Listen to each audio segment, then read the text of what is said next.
नमस्कार किसान भाइयों, आप सभी का स्वागत है हमारे YouTube चैनल में। आज इस वीडियो में हम बात करेंगे धान की कुछ ऐसी हाइब्रिड किस्मों के बारे में जिसका उपयोग अगर आप अपने खेतों में करते हैं तो आपको मिलेगी बम्पर पैदावार।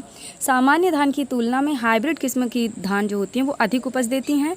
ऐसे में किसान धान की उन किस्मों का चयन कर धान की खेती में बम्पर उपज ले सकते हैं। भारत में फसलों की खेती मौसम के आधार पर की जाती है। ऐसे में हर फसल की बुआई से लेकर कटाई तक का समय तय होता है।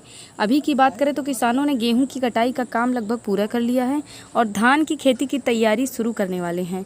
यहाँ मुख्य रूप से गेहूं और धान की खेती होती है। ऐसे में किसान उच्च गुणवत्ता के लिए उन्नत किस्मों का चयन करते हैं ताकि उपज सही रहे। अधिक उपज के लिए यह महत्वपूर्ण है कि हम किस प्रकार के बीजों का चुनाव कर रहे हैं।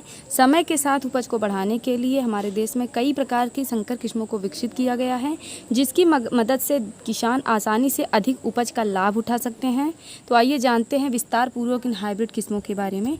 सबसे पहले तो हम जान लेते हैं कि हाइब्रिड बीज क्या होता है। एक ही पौधे की दो या दो से अधिक किस्मों के परागकणों को मिलाकर अर्थात नियंत्रित पॉलिनेशन कराकर जो बीज तैयार किए जाते हैं उन्हें ही संकर बीज या हाइब्रिड बीज कहा जाता है।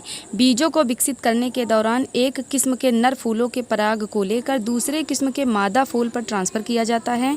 इसे मादा फूल परागित हो जाता है। मादा फूल के परागित होने के बाद फल बनने की प्रक्रिया शुरू हो जाती है। जो बीज इस फल के अंदर पैदा होते हैं उन्हें ही संकर या हाइब्रिड बीज कहा जाता है। इन बीजों में मूल पौधों के गुण मौजूद होते हैं।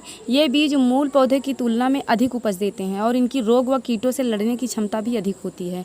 तो अब हम जानते हैं कुछ धान की हाइब्रिड किस्मों के बारे में, जो कि हैं APHR1, PS6201, नरेंद्र शंकर धान 2।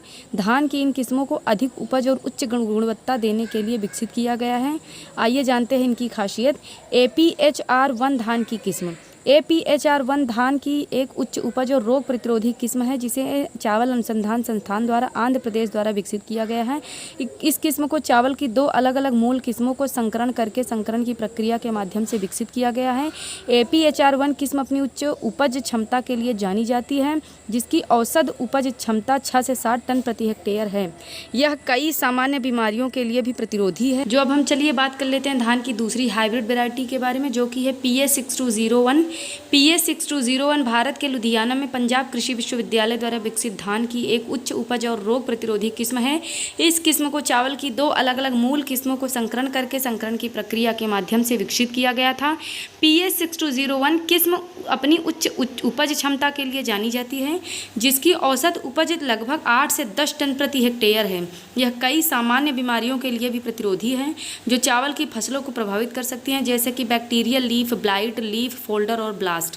PS6201 को पंजाब और भारत के अन्य हिस्सों में किसानों द्वारा अपनाया गया है और इससे क्षेत्र में चावल की उत्पादकता और खाद्य सुरक्षा में उल्लेखनीय वृद्धि में योगदान दिया है। चावल की नई और बेहतर किस्मों का विकास, जैसे PS6201, भोजन की बढ़ती मांग को पूरा करने और जलवायु परिवर्तन और अन्य चुनौतियों का सामना करने में कृषि की स्थिरता सुनिश्चित करने के लिए महत्वपूर्ण है।